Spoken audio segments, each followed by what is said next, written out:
Hola a todos y bienvenidos a una sesión más del canal de docencia de digestivo de la Agencia Sanitaria Costa del Sol. Soy José Miguel Rosales y hoy vamos a hablar de cómo manejar la infección por el virus de la hepatitis C. Vamos a dar unas pautas de manejo sencillas para nuestra consulta.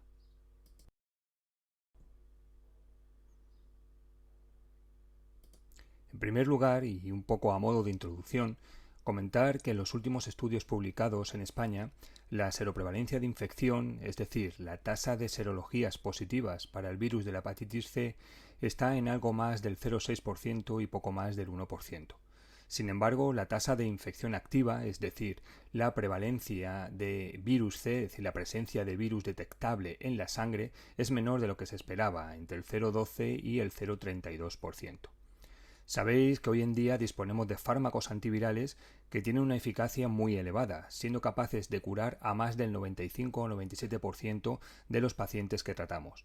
Todo esto propició que la Organización Mundial de la Salud estableciera como un objetivo global la eliminación de las hepatitis como problema de salud pública para el año 2030.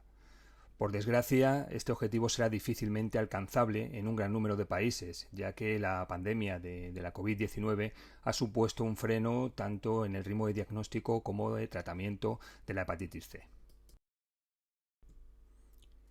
Es importante tener en cuenta que en nuestro medio contamos con lo que se denomina diagnóstico en un solo paso. Este diagnóstico en un solo paso consiste en que cuando se solicita una analítica de sangre en la que se incluye la serología del virus de la hepatitis C, el laboratorio, al realizarla, si detecta que esa analítica es positiva, automáticamente va a determinar la carga viral presente en esa muestra de sangre sin que sea necesaria una nueva extracción. Y además nos va a enviar una alerta al responsable de la consulta de patología, en este caso me la enviarán a mí por mail, para que tengamos en cuenta a ese paciente y no se nos quede después perdido en el sistema. En caso de que la carga viral sea detectable, estaremos ante un caso de infección activa y por tanto un posible candidato al tratamiento antiviral. ¿Y cuáles son las indicaciones del tratamiento antiviral en la hepatitis C? Pues en principio toda aquella persona que tenga una infección activa, es decir, que tenga carga viral detectable, será candidata al tratamiento. No se ha establecido hasta el momento ningún límite de edad que vaya a contraindicar el tratamiento. Ciertamente las guías de manejo clínico sí hacen referencia a considerar la utilidad o beneficio del tratamiento en aquellas situaciones en las que las comorbilidades del paciente pudieran limitar la expectativa vital. En este sentido, la utilización del llamado EPCOM Score, que es un sistema de estratificación de riesgo de mortalidad y de sufrir eventos clínicos relevantes, nos puede ayudar a la toma de decisiones, como veremos un poco más adelante.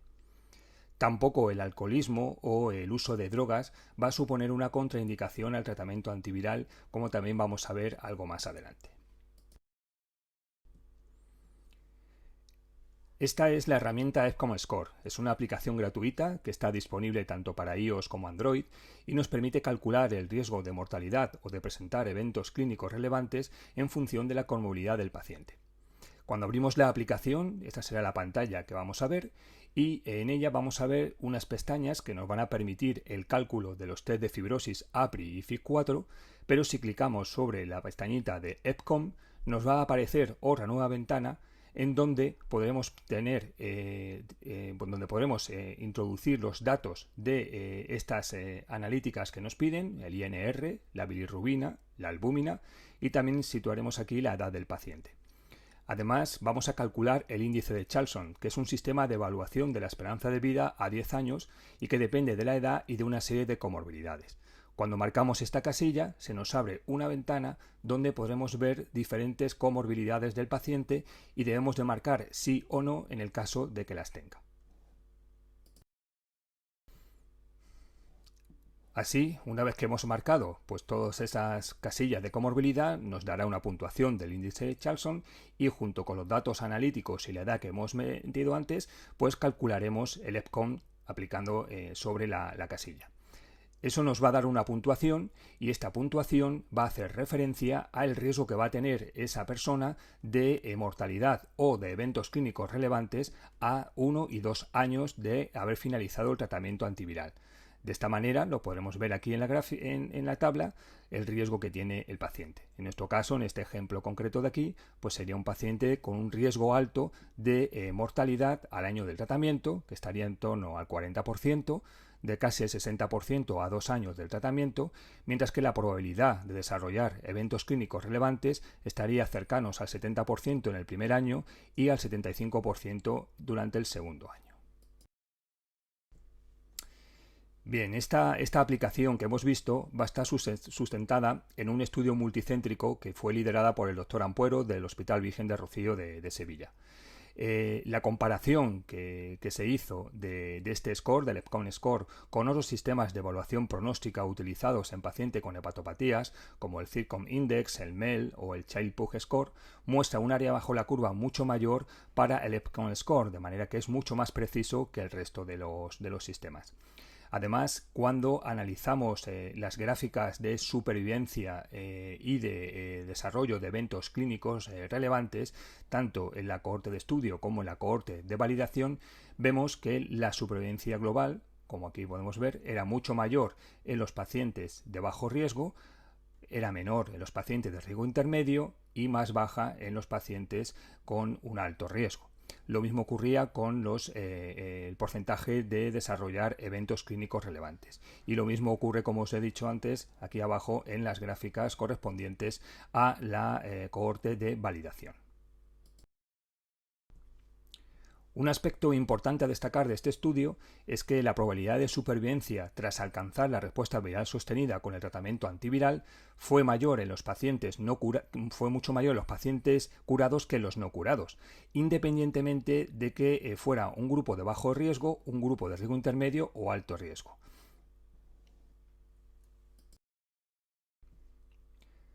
Respecto a la indicación de tratamiento en pacientes con consumo excesivo de alcohol e infección por el virus de la hepatitis C, la adición de estos dos aspectos supone una mayor probabilidad de desarrollar daño hepático, por lo que el consumo de alcohol no debe ser un impedimento para el tratamiento antiviral. Además, como se ha demostrado en muchos estudios, como este que os presento, el porcentaje de respuesta viral sostenida es similar en los pacientes que no consumen nada de alcohol, que serían estas barras más oscuras, cuando se comparan con los pacientes que tienen un consumo, digamos, moderado o ya un consumo de riesgo. No existe, como digo, diferencias en cuanto al alcance de la respuesta viral sostenida y tampoco cuando se analiza por subgrupos de pacientes con cirrosis o de coinfección por el virus de la inmunodeficiencia humana. Algo similar ocurre si hablamos de la combinación de drogas e infección virus C. El uso de drogas no constituye ninguna contraindicación para el tratamiento y además este subgrupo de pacientes es un grupo en el que es un foco primario de infección, donde la incidencia de infección es mucho mayor y además el riesgo de transmisión es muy alto. Por eso en estos casos tenemos que incidir aún más en el tratamiento antiviral. La respuesta viral sostenida tampoco se ve influenciada por el consumo de drogas, como pues demostró este estudio en el que se utilizó uno de los tratamientos antivirales, la combinación de glecaprevir y pibentasvir, donde en aquellos pacientes que nunca habían tenido contacto con drogas alcanzaban la respuesta viral sostenida en un 99%, comparados con otro grupo de pacientes que habían tenido contacto previo con drogas, se alcanzaba la misma respuesta viral sostenida, y lo mismo ocurría en aquellos pacientes que habían consumido drogas recientemente.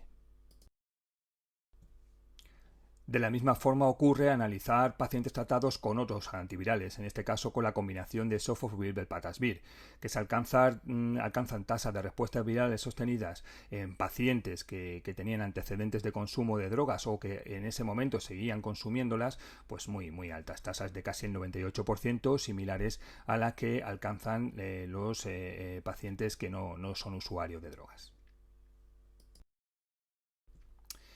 Bien, y a la hora de evaluar el tratamiento antiviral, cuando vamos a recibir al paciente en una consulta general de aparato digestivo, lo primero que tendremos que hacer es una historia clínica detallada, como hacemos con cualquier otro caso. En estos pacientes, los antecedentes personales y el indagar o tratar de averiguar cuál ha sido la causa de infección es importante, sobre todo para valorar la posibilidad de riesgo de reinfecciones o si tenemos que dar algún tipo de consejo de salud o recomendaciones e indicar estudios en conviventes, por ejemplo. Es importante también que recojamos de una forma detallada los medicamentos que esté tomando el paciente, incluyendo también productos de herboristería, productos de parafarmacia, e insistir en aquellos fármacos que muchos pacientes no lo consideran como tales, como por ejemplo complejos vitamínicos o incluso fármacos como el omeprazol, que algunos lo consideran como protector de estómago y ni siquiera lo catalogan de medicamento, ¿no? Aquellos pacientes que recibamos que estén coinfectados con el virus C y el virus de la inmunodeficiencia humana, el VIH, estos deben remitirse a la consulta de medicina interna del grupo de infecciosas, del grupo B, para que sean ellos los que manejen la infección del virus C y por tanto traten a estos pacientes. Para indicar el tratamiento antiviral tenemos que conocer las potenciales interacciones medicamentosas de los antivirales con los fármacos que está tomando el paciente. En Internet está disponible esta web, que es la web de interacciones que ha creado la Universidad de Liverpool, en la cual podemos, como digo, acceder directamente en la consulta y en el que podemos ver representado aquí en una primera tabla los fármacos antivirales que queramos utilizar con el paciente. Podemos marcar pues, todos aquellos que tengamos disponibles. En segundo lugar, marcaremos los fármacos que está tomando el paciente, incluyendo también, por ejemplo, si está tomando drogas, las podemos poner también en esta tabla. Y nos va a salir aquí un resumen con todas las interacciones que puedan tener. Aquellos cuadros que salgan en verde no habrá interacción esperada y podremos dar el tratamiento con esos fármacos sin ningún problema, mientras que cuando nos salgan alguna interacción grave, interacción que no pueda, que no permita el uso de esa combinación, nos saldrá en color rojo. En esos casos, pues podremos intentar ver si cambiando de antiviral no aparece la contraindicación o bien si es posible cambiar el fármaco que produce dicha contraindicación.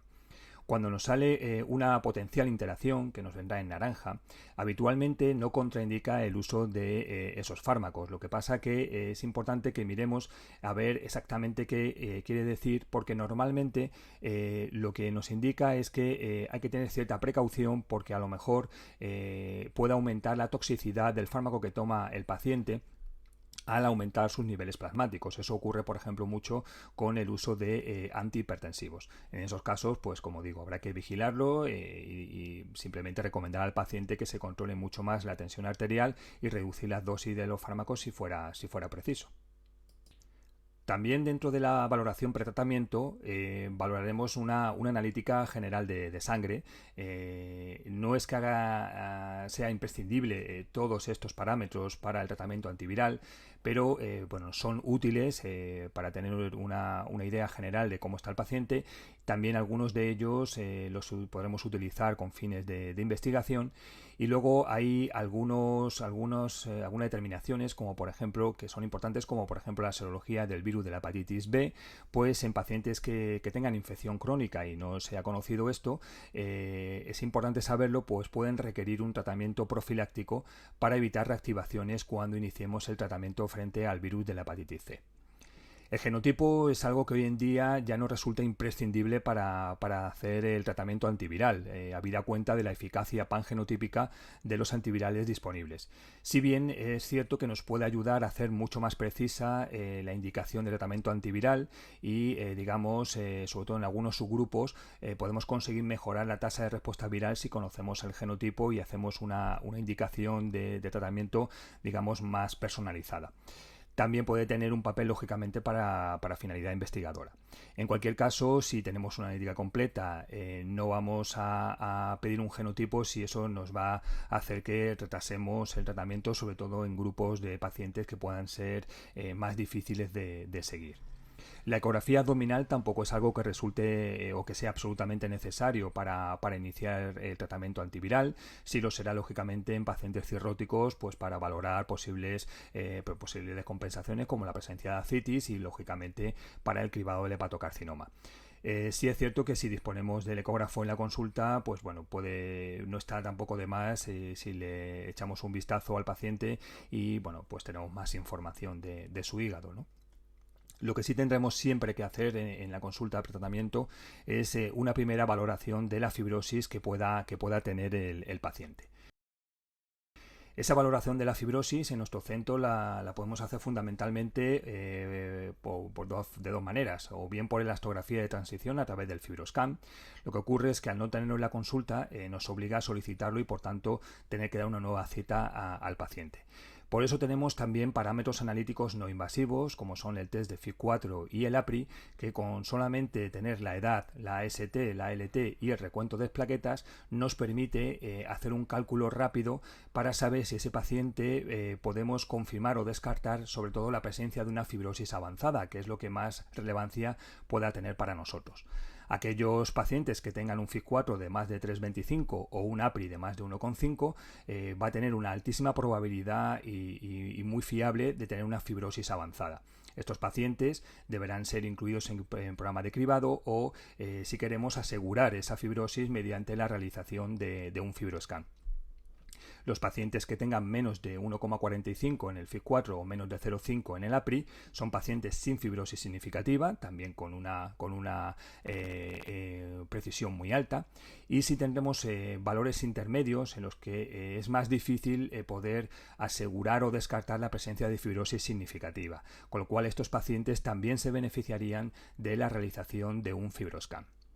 En cuanto a la biopsia hepática, pues hoy en día prácticamente ya la tenemos reservada solamente para aquellos casos en los que tengamos una altísima duda o no podamos realizar alguno de los test ni con la elastografía, o bien y sobre todo para aquellos pacientes que tengan otras enfermedades hepáticas concomitantes, por ejemplo una hepatitis autoinmune, y necesitemos asegurarlo.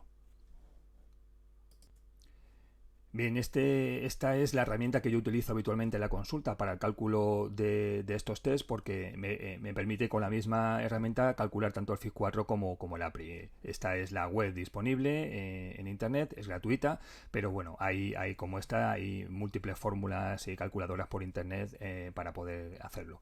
Lo que hacemos es simplemente pues colocar los valores de nuestro paciente y la edad y le damos a calcular, con lo cual nos dará el valor del FIB4 y el valor del APRI.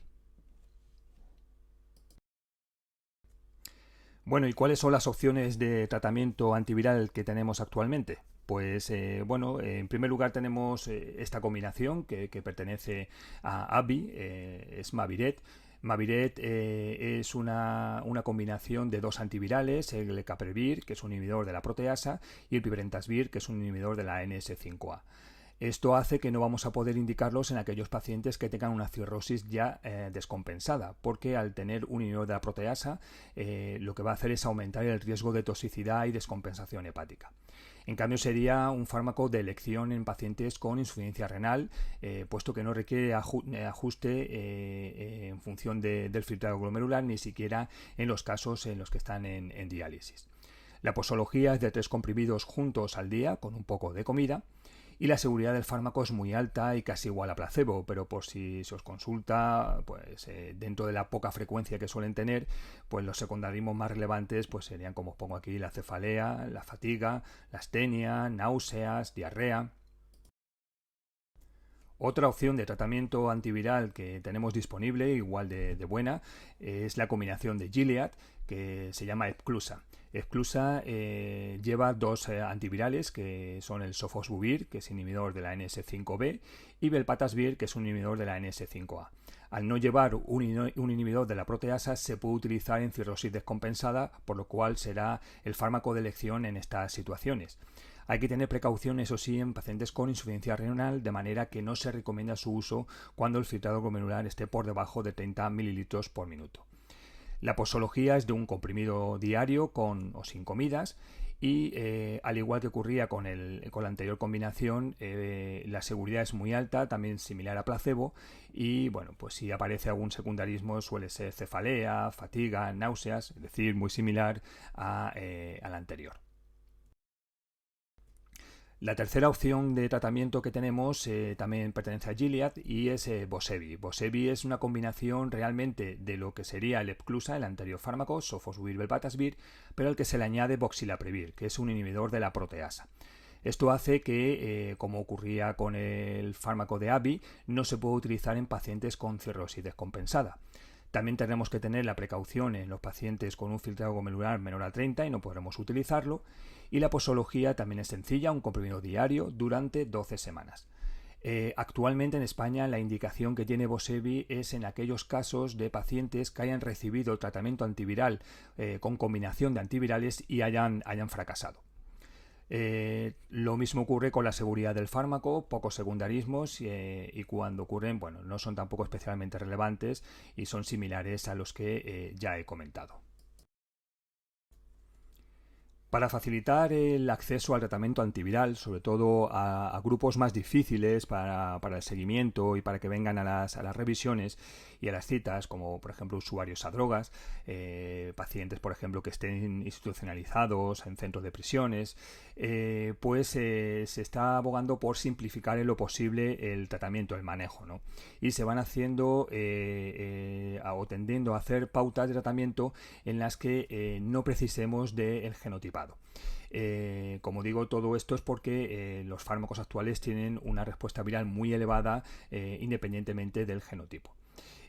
Así, por ejemplo, en estas recomendaciones de las guías de la Sociedad Europea para el Estudio del Hígado, de la ISEL, vemos que el tratamiento tendría una duración de 12 semanas en caso de optar por sofosbuvir-velpatasvir. En cualquier caso, el tratamiento simplificado sería darle un comprimido al día durante 12 semanas. Mientras que si optamos por la opción de GP, de glecaprevir-pimentasvir, pues en aquellos pacientes que vayan a recibir este tratamiento, en principio la duración sería de 8 semanas, 3 comprimidos juntos al día durante 8 semanas, salvo aquellos pacientes que tengan cirrosis compensada y que previamente hayan sido tratados con combinaciones de fármacos que no sean antivirales directos. Estoy refiriéndome pues a la combinación de interferón pegilado con ribavirina o bien la combinación de estos dos con sofosbuvir. En estos casos, en lugar de 8 semanas, trataríamos a 12 semanas.